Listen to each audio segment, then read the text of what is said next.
Oh, hello everyone, and welcome to the mini graduation of the psychological first aid training.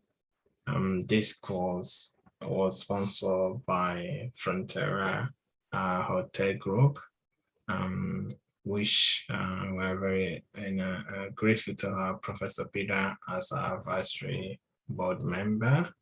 It's been a great privilege for we to get to know Professor Peter and also participant as well. So special thanks to Deshinka, who have helped JIMA to develop this course. Today we'll be having presentation from Anthony, who is also a chairperson. He will be speaking on webbing, and then after that, we'll proceed with the presentation from Deshimka. And towards the end, we'll be having another presentation from Chaplain Joy. So please join me in to welcome Anthony. Anthony, welcome. The floor is all yours. Okay, just permit me to share my screen. And hello, Vivian. We're just doing a bit of a presentation here, so welcome. Yeah, I think you can share now, Tony. I've made it a So I'll share my screen. So just bear with me for a second.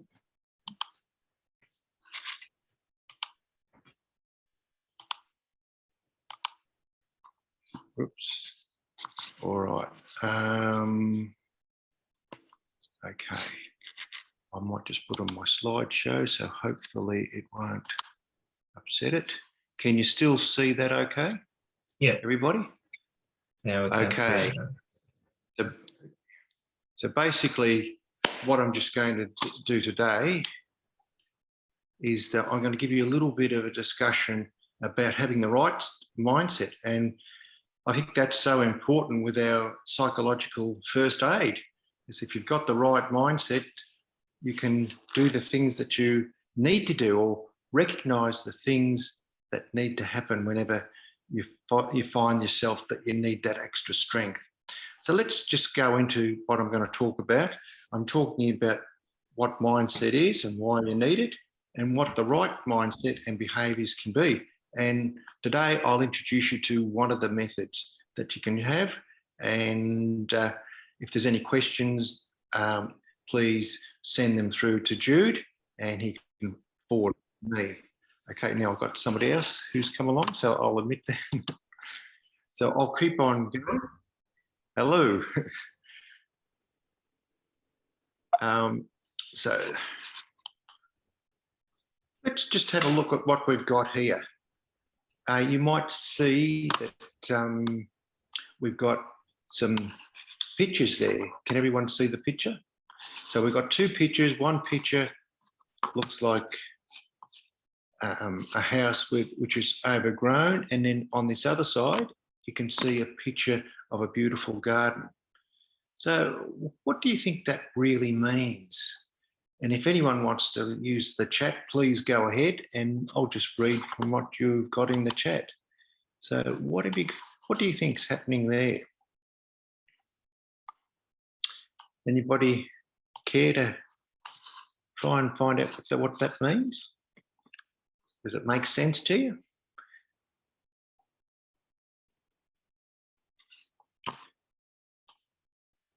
Well, it looks as though I'm it at the moment. So what does that really mean? Well, let's just have a look at that. It looks like it's overgrown and there's weeds in there compared to a nice orderly garden. Now, do you think that represents your mindset? Let's just move on to the next slide here. In the next slide there, you might notice there's a dog and a man. And if you can see the thought bubble of the dog, it just sees the picture of the trees and the sun. But the man, his head's all confused. He's got cars in there. He's got his wife in there. He's got his phones and things like that, music playing. So what do you think that really means? So, well, what that's really saying to us is that the dog's in the now, enjoying everything that's in life, whereas the man's sort of thinking of the future or the past, of all the things he might have to do, or the things that have happened in the past that has made his life a little bit more difficult. As you can see there, there is a difference. You can see that having mindfulness, or the other man is mindful of things, right? So is that you? Did you ever feel as though sometimes your head's overloaded with all this head talk, I've got to do this, and if I meet this person, I might just sort of get into the same issues that I've had before, or you're fearing something? Or do you just sort of stay in the now and just go with the flow and just let life be what it is? So one of the things that I think is very important is the practice of self-discipline. And permit me just to read that. I have the self-control to make wise choices. I resist distractions. I persevere in meeting my goals. I get things done. I have the strength to be tactful. And I carefully cultivate my character. And I love this saying at the end. I am thankful for the gift of self-discipline. It is the gardener of my soul. So just think about self-discipline and how important it is to you not to let your mind wander, to do the strengths and behaviours that you need to make your life work. So do it. So you just read those lines, especially the second one. I persevere in meeting my goals. You stay there. I have the self-control to make wise choices. Can you imagine how your life would be if you keep practicing those disciplines? I resist distractions. You stay on course. I get things done. I have the strength to be tactful. I carefully cultivate my character. All those things, as you can see, would be very helpful to have the right mindset. And I just want to alert to you one of the most important laws of the mind. I know of 6, but this is one that's really important and goes hand in hand with the self-discipline one. I have the ability to entertain or dismiss any thought I choose. Now let's think about that. I have the ability to entertain or dismiss any thought I choose. So what does that really mean? That means if I have a negative thought, I can choose to dismiss it. I don't have to entertain a negative thought, but the thing is to notice it, isn't it? But if you notice that you've got a negative thought, you can change it.